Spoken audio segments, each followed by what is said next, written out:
Hello, everybody. Welcome along. We are live here on Tuesday night with the latest football news. Been a reasonably quiet couple of days, but plenty of stuff to catch up on in respects of what's going to be happening over the next few days and a vital time there. If you are here watching along, please get involved in the conversation. If you're watching on delay, please put your comments in on any of the topics that we discuss. And either way around, hit that like button, which is good for the algorithms.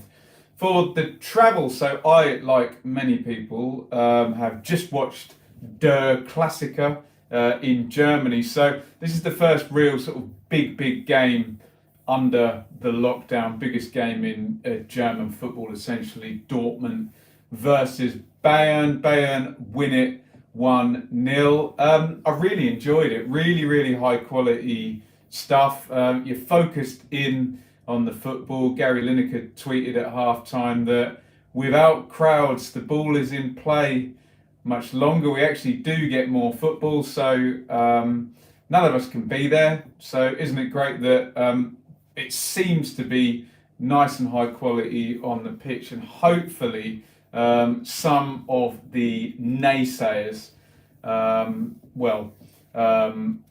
hopefully being won over. The standard of football is high and the quality is high. Dortmund, well, they played well in the first half, but just that Bayern winning DNA was there, wasn't it? Had a couple of scares, and then just before half time, Kimmich scored for Bayern. Nice chip, but if I'm watching that back as a Dortmund player, I think the keeper's he seems to get himself in the right place and get the dive right, and then having got himself in that position, it seemed to just kind of fold over his hand and drop into the net. Didn't have enough strength in the fingers or the hand or in the wrist there. I thought he should have saved it, but Kimmich certainly catches him out with the chip. So nice goal. We like attacking football, so we'll give him the benefit of the doubt on that.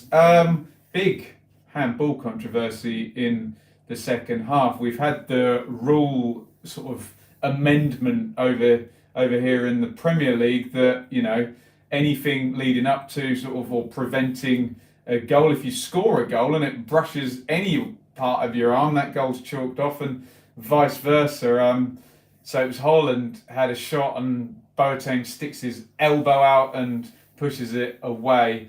Mark says Superman like jump from the keeper only to miss the ball. Yeah, that's how I felt about it. But yeah, I thought that was a penalty, and obviously if you're really anal about the rules, that's denying of a clear goal scoring opportunity, isn't it? There's no goalkeeper behind him, so presumably it would have been a red card. Dylan says definitely a penalty for me. So yeah, a little bit of controversy in there. Bayern hit post after that as well. But it was really good. It was a really good game, really high quality stuff too.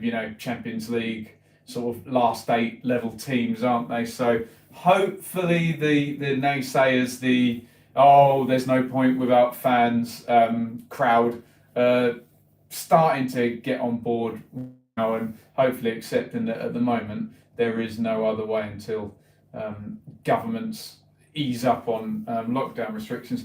Annoyingly for BT, I guess, in their viewing figures, that puts Bayern with a 7-point lead with only 6 games to go. So in terms of an exciting title race, I think now, go and check your betting app on your phone. I think you're going to get a very short price on Bayern. Jam Winger says, Bayern get away with everything ever with cheating. Yeah, they're kind of the microcosm of how English fans feel about German teams, aren't they?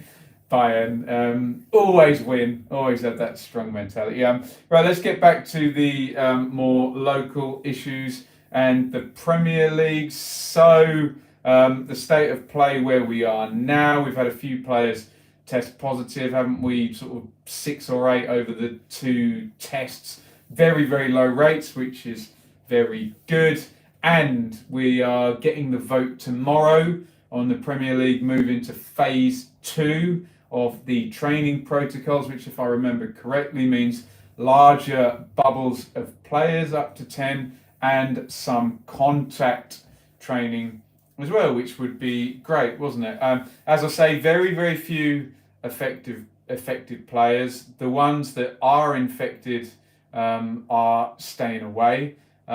So it would appear now that as long as players and their households are staying alert and behaving responsibly outside of the training grounds, that the training grounds themselves seem to be completely safe. And as Jamie Carragher accurately said on the Sky show this morning, what can football do about someone in a player's household going and getting the virus, and the player getting it at home, or walking around the supermarket or what have you? Football can't do anything about that. They've now pretty much made it as safe as they humanly, scientifically can, and hopefully the players that were doubtful about this are now seeing this, and they're seeing also that year 10 and year 12 kids are going to be doing some school stuff from June the 15th, that car showrooms and what was the other thing, outdoor markets are getting back involved. So players are now not being asked to do anything that your average Joe Blogs worker, who generally is probably in a worse socio-economic position and a worse health position and going into worse safety conditions at work. So hopefully the players are going to vote all this through and realise that yes, okay, you or I are not a 40 or 50 million pound asset to our work, but it is safe. It's looking safe. The training grounds look safe thus far, and hopefully the German example means that this vote will go through and things will be okay. So I would expect the clubs to vote for vote overwhelmingly for phase 2 of the training to go ahead. And if you still have, it's only been 1 or 2 players at certain clubs, players that don't feel it's safe, well, I don't now think they're big enough in number to stop that happening, and they can go away and do the isolation. 08 Rise says, remember those 93 South Korean reinfections turned out to be false positives. Get the comment disappeared there, so let me know what you're going towards there.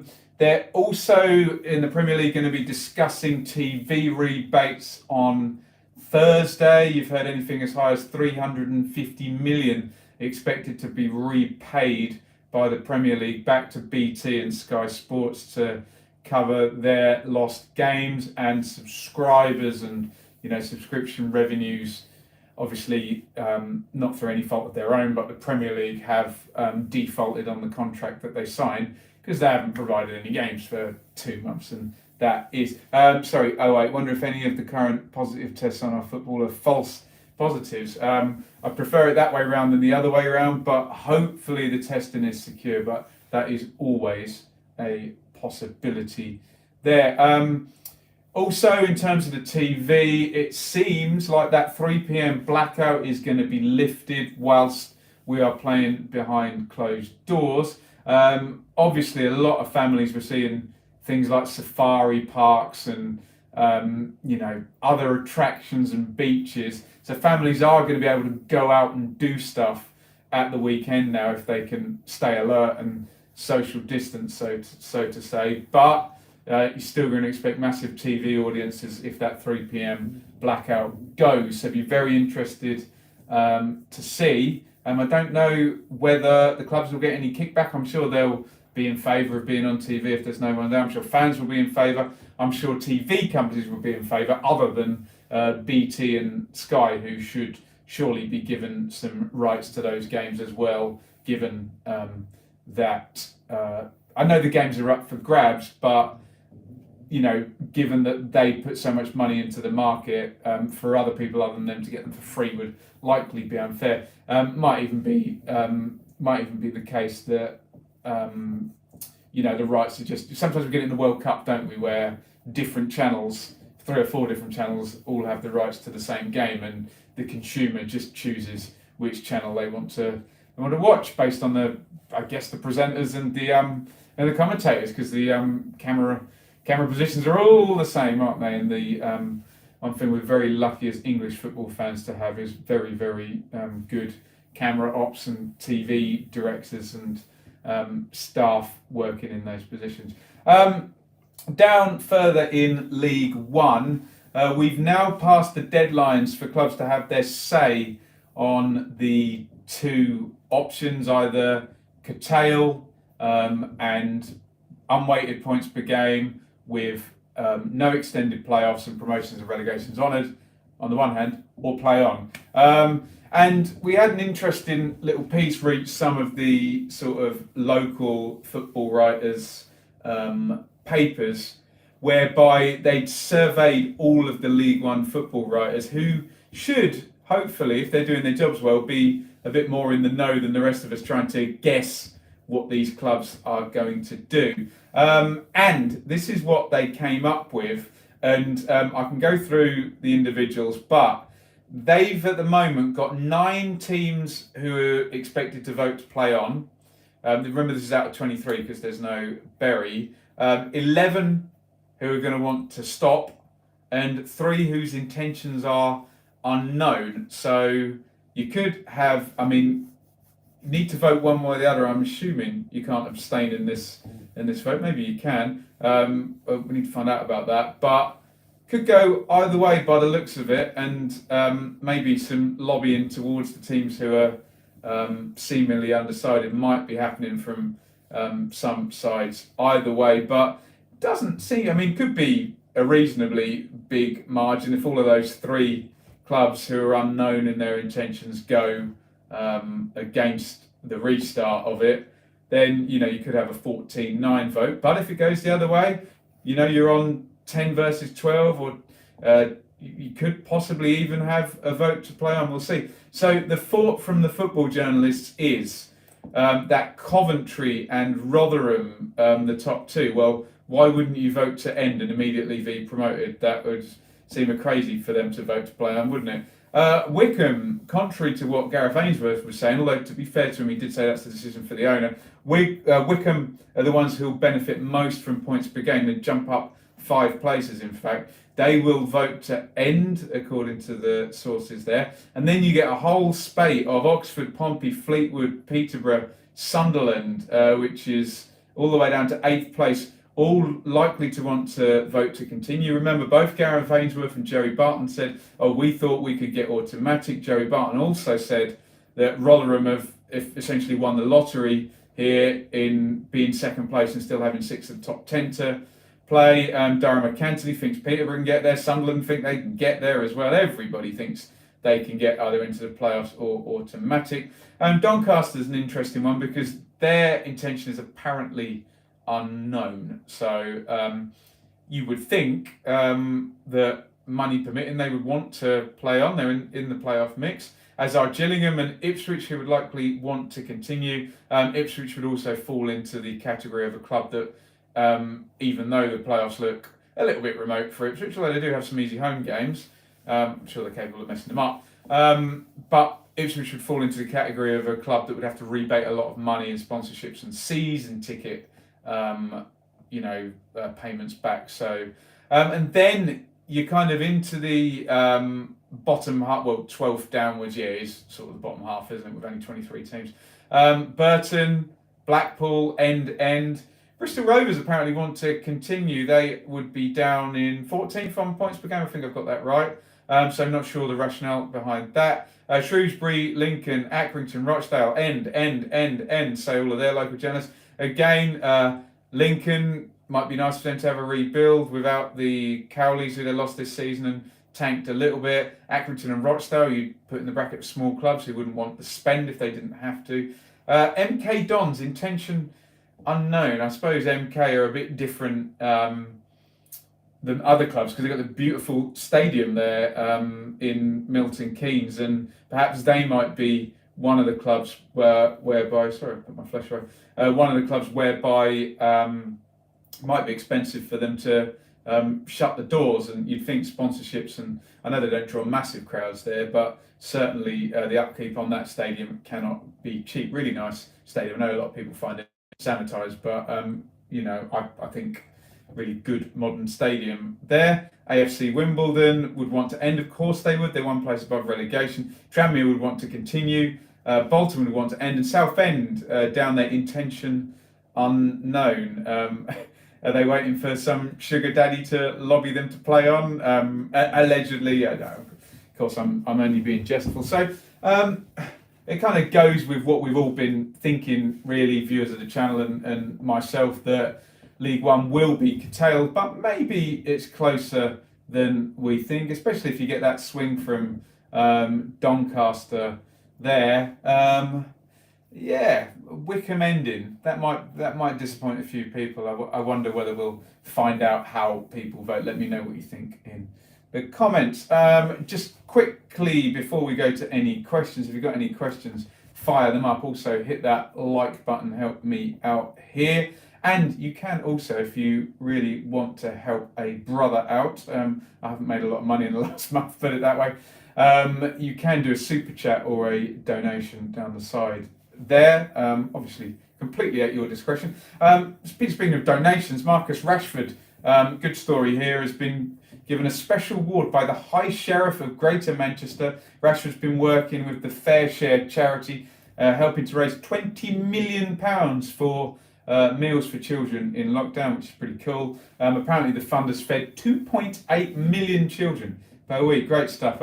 Press and the public very quickly to have a go at public figures, as we've seen in the I'm not going to judge whether it was necessary or not, but we know how the press and public can round on public figures, especially footballers at times. So we've had Harry Kane, obviously, with the Orient sponsorship, and Marcus Rashford here. Good story there, worth mentioning. I think that's just about all the news. If anyone has got any questions, bung them in the chat and we'll see if we can keep the stream going for a few minutes longer. If not, we're likely to get some news tomorrow, aren't we? Certainly expecting the protocol to be fixed up for the Premier League to continue training, and we are expecting some votes to be coming through. Now, I'm not sure of an entire timescale on it. 08 Ryan, Millwall is the team that looks most likely to sneak into the Championship playoffs. They don't play any of the other top 9 in the last 9. I did not know that. Millwall, I think the only thing that can slip up for Millwall is they have been very draw heavy, haven't they? And when you're on a playoff trace, you do need those 3-pointers to go on. Gary Rowett can be a little bit pragmatic, but yeah, certainly got a chance, haven't they? Philip asks, is the Mike Ashley ITFC rumour any more than a rumour? This is an interesting one. This has come up, hasn't it? Mike Ashley apparently interested in, quote, an EFL club that's won the league and the cup. Well, that could be Sheffield Wednesday, couldn't it? That could be Blackburn have won the league and the cup. God, Leeds United have won the league and the cup. There's a few EFL teams fit that description. Sorry if I've missed yours out, no disrespect intended.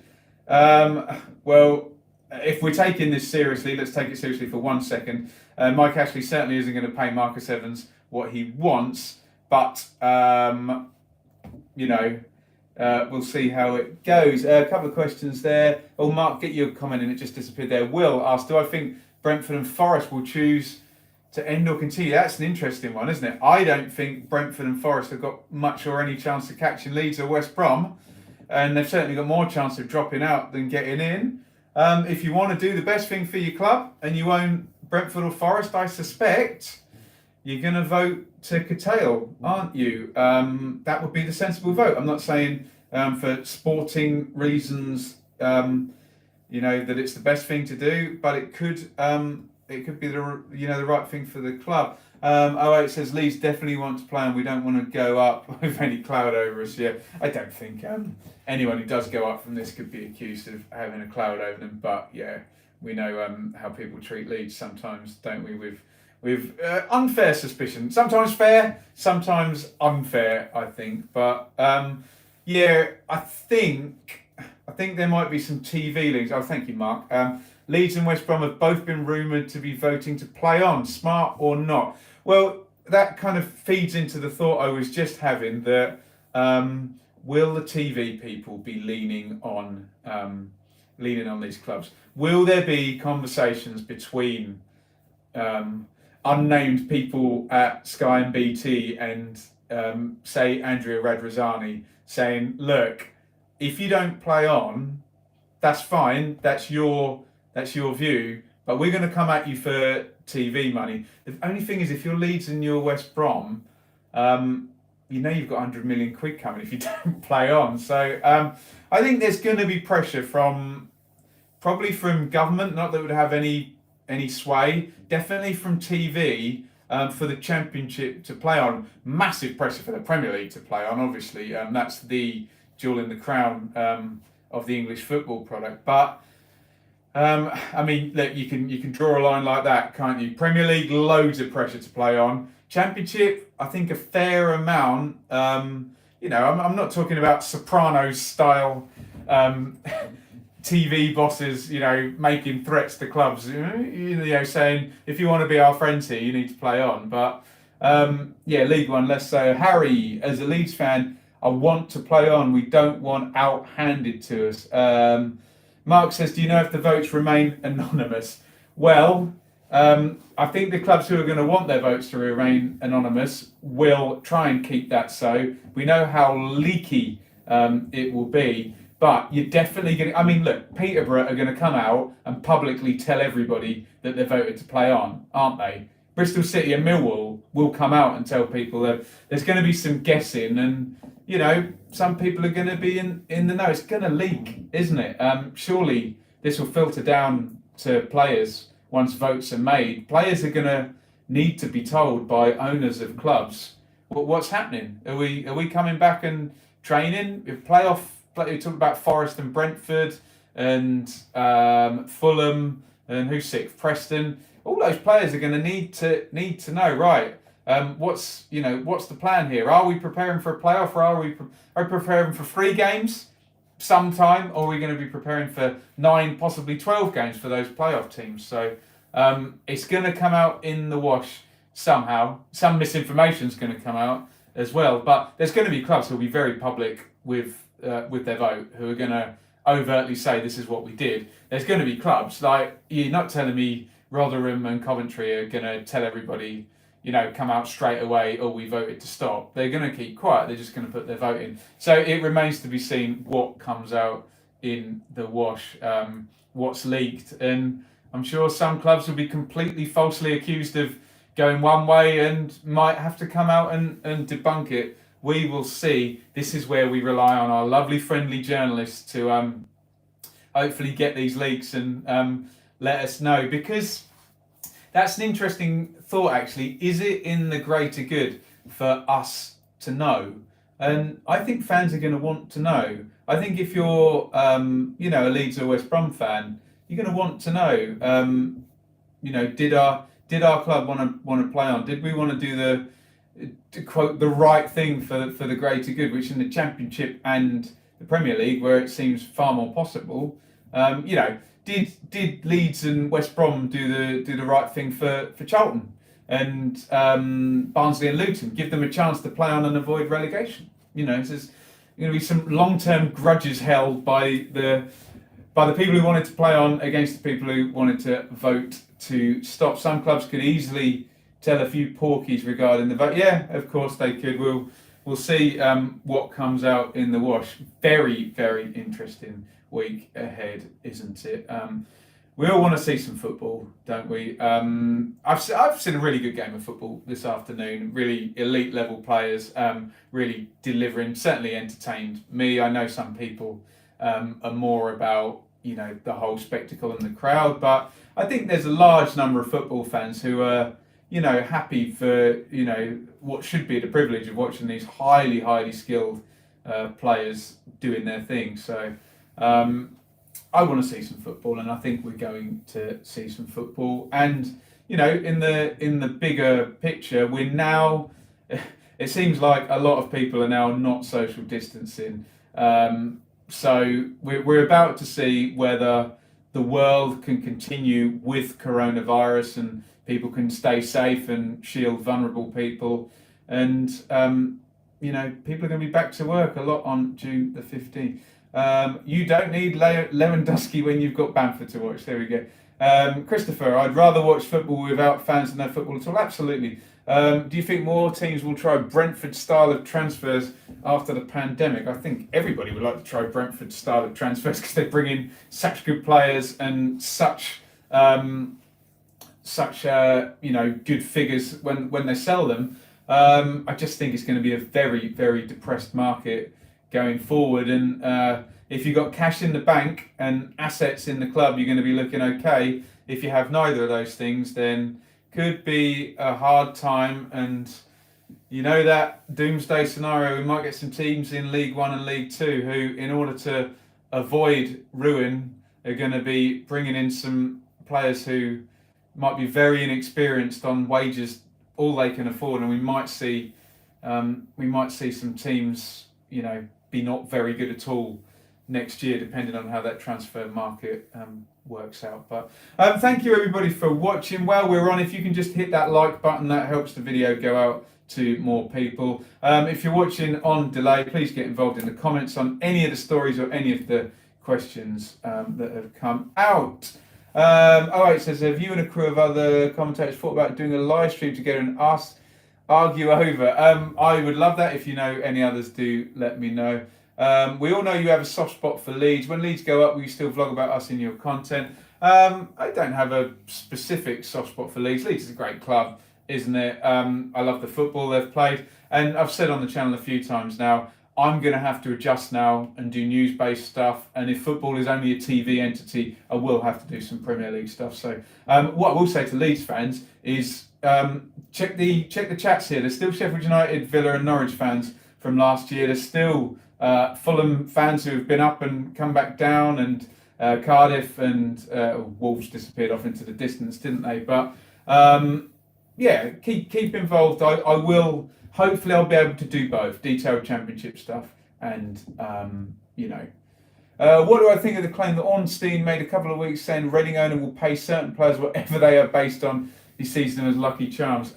Well, Mr. Ornstein is very, very well connected, isn't he? So I'm sure he's not wrong about it. And Reading have done some fun things, with not only selling the stadium but the training ground back. So you would hope it's not as crazy as, oh, he's a lucky player, I'll pay him whatever. But Reading would be one of those clubs where they do need to tidy up. Who do I think they are? Who was that Jamaican midfielder Reading had, who was on an absolute fortune? I can't remember his name, but he was probably one of them, wasn't he? But there we go.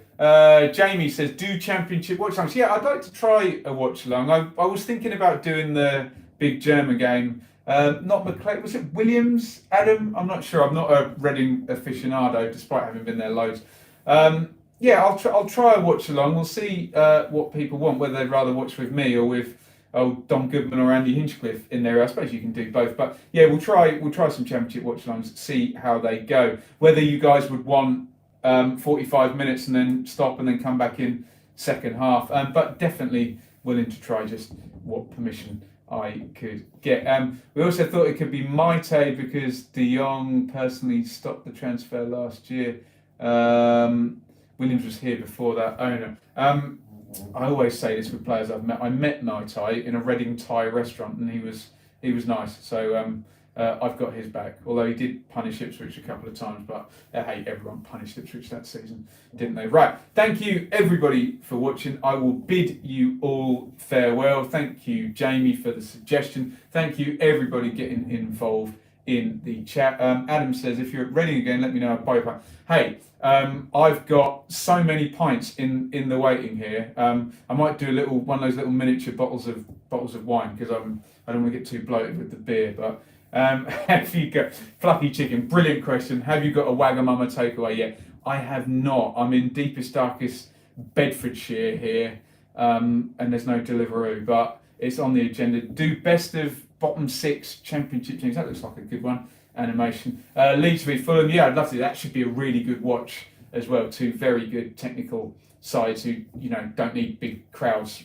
making the entertainment there. Lack of news from National League has been so deafening, says Peanuts. Yeah, I must confess I'm not an expert on the National League, but I know the plight is not good down there as well. Right, we're coming up 30 minutes, 29:59, 30. So we will stop there. Hopefully news tomorrow, and I will see. I must read that comment. I'd like to know what you think about the overall improvement in our atmosphere, from Adam, the Reading fan. There you go. A self-deprecating football fan there. We all need to be a bit more like that, don't we? Right, thank you for watching, everyone. Follow on Twitter, hit subscribe, ring the bell. You can do a donate thing or a super chat if you feel like supporting my venture to maybe one day do this full time, although maybe now's not the best time to be thinking about career moves given how little cash I've got. But I'm sure you're all in on that. Right, thank you for watching, and I'll see you all maybe tomorrow. Over